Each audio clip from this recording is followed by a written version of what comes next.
Let's talk about how to create new users for your website. So let's say you wanted to give someone else access to your website.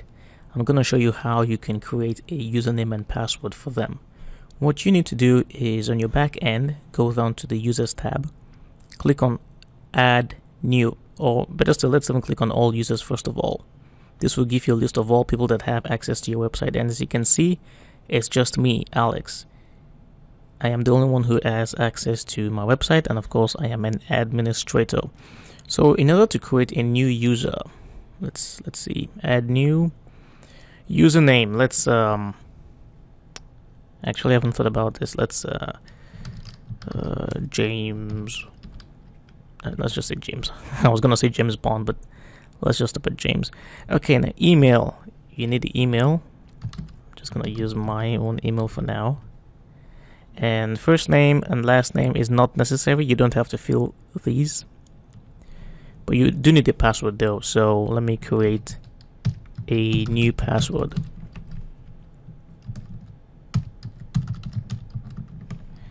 Okay, and so here you can decide to send the password to the new user by email if you want to. It will go to this email that you've added right here.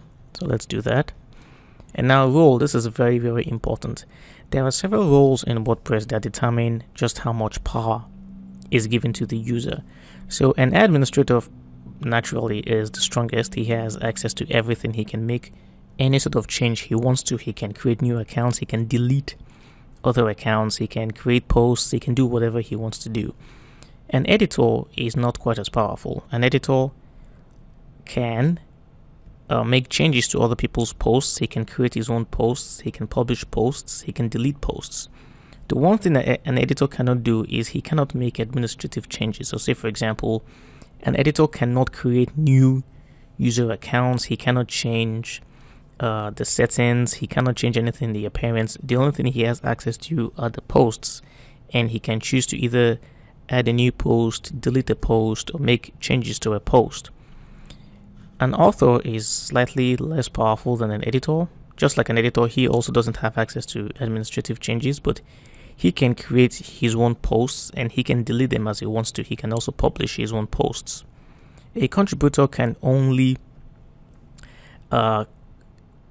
create a new post. He cannot make changes to his post. He cannot publish them either. I'm sorry, he can make changes to his post, but he cannot publish them.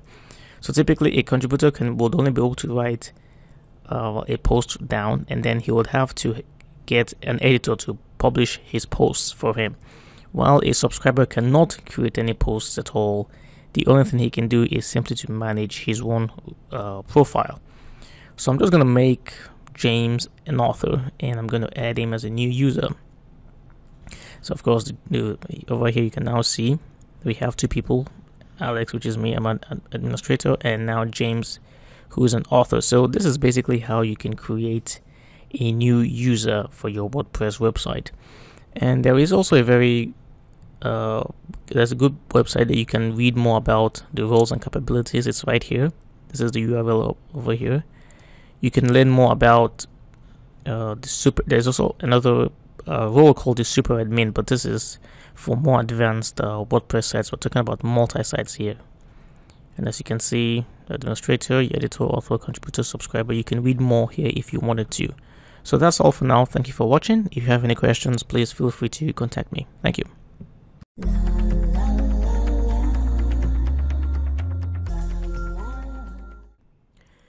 Alright, I want to show you a very simple trick, a very simple way for you to protect your website against potential hackers and cyber criminals.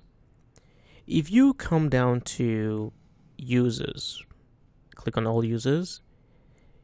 On my website here, I have my username, which is Alex, and as you can see, my role is an administrator. Now, by default, whenever hackers try to log in into your back end, they typically would use the admin username, and then for the password, they will try as many combinations of words and letters and what have you as possible in order to break in to your website. So a very simple way to protect your website against such attacks would be to actually create the admin account with the username admin. Right now I have Alex, but just in case you already have an account that has admin, what I want you to do is to create another account. Okay, so in my case right now I have Alex. I don't have an admin account, so I am going to do that. I'm going to click on a new user. Username will be admin. Email, I'll just send it to my own personal email address. Now here's the tricky part. For the role, I would leave his role as that of a subscriber and not an administrator. You see, hackers typically would associate a username of admin with administrative privileges. So we are trying to fool hackers by creating an admin account, but whose role is just that of a subscriber.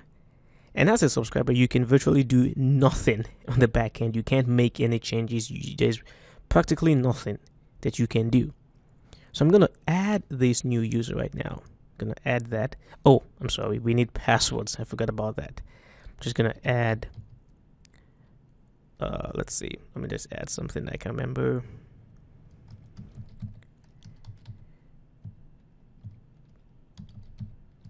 Okay. Just going to add the new user. Now we have the admin account and then we have my own account, but you can see the difference. Alex is the administrator and admin is the subscriber. So this is something that I want you to do. If you already have an admin account and it's the only account, create another account with a different username. Assign the role of an administrator to that username and then do not use, or rather downgrade the admin account that you already have to that of a subscriber. An additional tip, which I'm actually guilty of right here, is using your own name as the username. Choose a username that is not associated with you in any way. Okay, so instead of using your first name like I did right here, use something else. Use, I don't know, just think of any other username that isn't your first name. Okay, just something random that you can remember, and then use that account. Use that username to create a new account that is an administrative account. So this is a very simple way to protect your website from potential hackers. Simply create an admin account, downgrade it to the role of your subscriber, while create another account that has a different username and use that as your administrative account. So thank you for watching, and I will see you in the next class.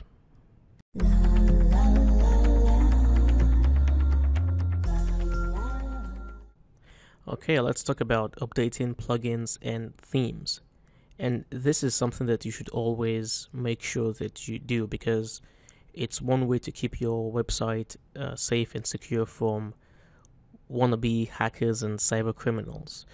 The good thing about updating your plugins and themes is that you end up patching up security holes that may have existed in the previous versions of your themes and your plugins. So whenever there's a new update, the author of the theme or plugin will have added some additional features that will enhance the security of the plugin or theme, and will probably also have some additional features as well. So it's always a good thing to update your themes and plugins.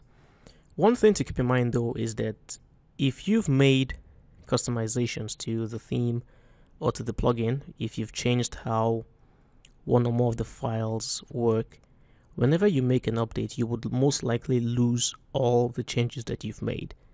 So it's never really a good idea to hack up plugins, change the way plugins work. However, you can change the way themes do work. You can add your own customizations. You can change the way the theme displays information. And later on in the course, we will be talking about child themes, and that's where I will show you how to make changes and customizations to your theme without losing those changes whenever you update the theme. But from here, you can see at the very top of my screen, I have the number 4. And as you can see, hovering over it shows that I have 1 plugin update and 3 theme updates. Now for plugins, it's very easy because as you can see, there is 1 right here. So that indicates that there is 1 plugin that needs to be updated. And as you can see, it's Ninja Forms. Currently, I have version 2.9.16, but there's version 2.9.17 available. So I'm just going to click on this right now and view the details of the new of the new version. So let's see what they have for us. As you can see, security, it's one of the main updates. Hardened form display to protect against certain cross-site scripting methods, and some additional bugs have been fixed as well. So it's always a very good thing to update your plugins and themes. So from here I can come down here and click on install update now. And okay, as you can see, the old version has been removed and the new version has been installed. So we now have the latest version of Ninja Forms. But what about the themes? It doesn't indicate which themes require an update. But if I come down to dashboard, click on dashboard, and let's see.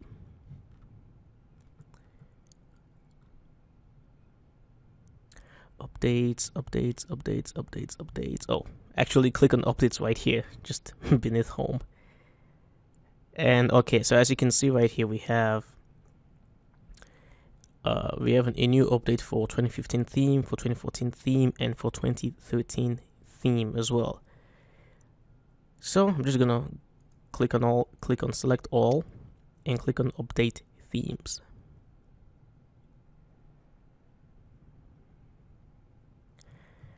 And we're done, and that's it. So always try to update your themes and plugins as soon as you can whenever new versions are available. It will help to protect your website from criminals, and you would also have the benefits of having additional features in your new versions of your themes or plugins. So thank you for watching, and I will see you in the next class.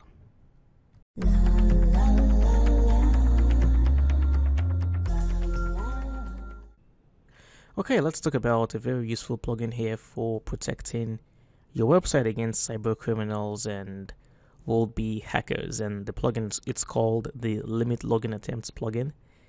Now, depending on your WordPress installation, you might have gotten the plugin already, and you may not have. It all depends. Sometimes WordPress has the plugin included in its default installation. Sometimes it doesn't. Now, mine had the Limit Login Attempts plugin installed. As you can see, I have it right here. In case you don't, simply go and search for it, just like I've shown you in previous classes. Simply search for the Limit Login Attempts plugin and install it. And as you can see, we have the author right here, Johan Effendt. I'm not exactly sure how to pronounce that, but anyway, you have the author's name right here, so you can't miss it. So I'm just going to activate it right now. But before I do that, I want to show you what it actually does. So I'm going to come down here and I'm going to log out. Note that the plugin right now is deactivated. So I'm just going to come down here and log out. And let me try logging in back with a false password. Okay, I'm just going to type some gibberish down here. I'm going to click on login. And as you can see, it's not allowing me to enter, but there is no limit the number of times I can try. So I can try something again, log in, that doesn't work. I can try another combination again, that doesn't work. And this is one way how hackers constantly attack WordPress sites. Okay, they have a username that they use, and then they try using different combinations of words and numbers, and until they get it. Okay, they have different methods of doing this. It's usually called a brute force attack. Okay, they have different kinds of software that can constantly hit a website login page with different combinations of words and letters until they eventually get the right word or combination of words. So I'm just going to log in back now and activate that plugin, and then you'll see what it does. Okay, I'm going to come down to plugins and I'm going to activate it right here. Okay, so now it's active. So let's see what it does. I'm going to come back here and I'm going to log out. Okay, I'm going to use my Alex again, and oh, as you can already see, you have 3 attempts remaining already. It's already telling you only have 3 attempts remaining. So I'm just going to try logging in, and boing, as you can see, you have 2 attempts. I'm going to come down here, I'm going to type in again, log in. And now I have 1 attempt remaining. So I'm gonna log in properly now. so I don't get locked out. So what happens is if I had tried logging in with a false password again, I would have been locked out for the next 20 minutes. So for the next 20 minutes, I would not be able to log in into my back end of my WordPress site. And this is a very effective way of fighting against hackers that use the brute force attack that I mentioned earlier. So it's a very useful plugin to have. If you don't have it, I advise you to go ahead and install it. It will protect your website against attackers. So thank you for watching this class, and I will see you next time.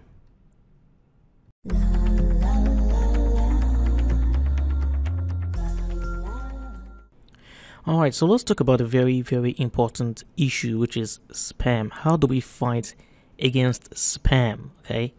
Now, in order to fight against spam, we're going to use a plugin called Akismet. Now, Akismet is, quite frankly, the best plugin to use against fighting spam. It's simply the best. It's made by Automatic, which is also the company that owns WordPress, by the way.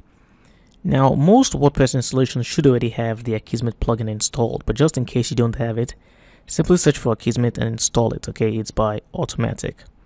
Now, once that's done, all you need to do is to sign up for an Akismet API key, which is what I'm going to do right now. I'm going to open this in a new tab. I'm going to click on this Get an Akismet API key button. And now from here, you'll have to log into WordPress.com. So in case you don't already have an account, simply put in your email address, your username and your password, and then click sign up. And then you'll be taken to the next page. But I already have an account with them, so I'm going to click on this right here. Gonna put in my email address and my password. Voila.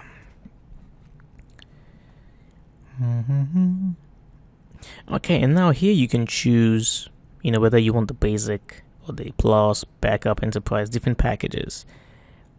Ours is just the normal basic package because it's for a personal blog. So I'm going to click on sign up. And now here you can choose to either donate to this plugin or add absolutely nothing. But honestly, if you can afford it, I really implore you guys to maybe even go for maybe $5 or maybe $6, because Akismet is really worth it. I typically, whenever I install Akismet for my clients, I typically pay Akismet, some cash because it's a very good plugin. So, but for our purposes, I'm just going to put this down to 0, okay, and then click on continue.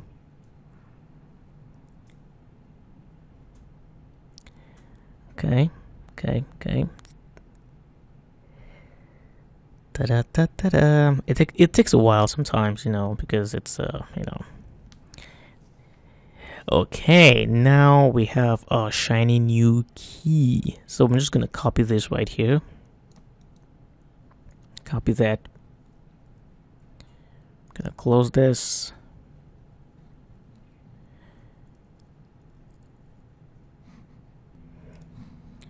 And I'm going to come back to my plugins. I'm going to go down to settings. And now here, I'm just going to add and paste the key right here and then use this key.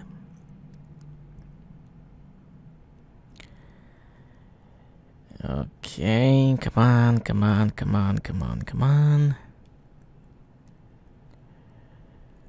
Whoosh. Well, it does take a while, but it's really worth it, by the way. It's a very fantastic plugin that, simply fights against spam, and you never have to worry about spam again. Okay, so that's it. That's basically it. So you can choose to show the number of approved comments if you want to, or you can silently discard the worst and most pervasive spam so I never see it, which is what I always like. I never want to see any spam at all. Click on save changes, and that is it. You've basically done everything that you need to do to fight against spam. It's pretty easy, wasn't it? So thank you for watching this video, and I will see you in the next class.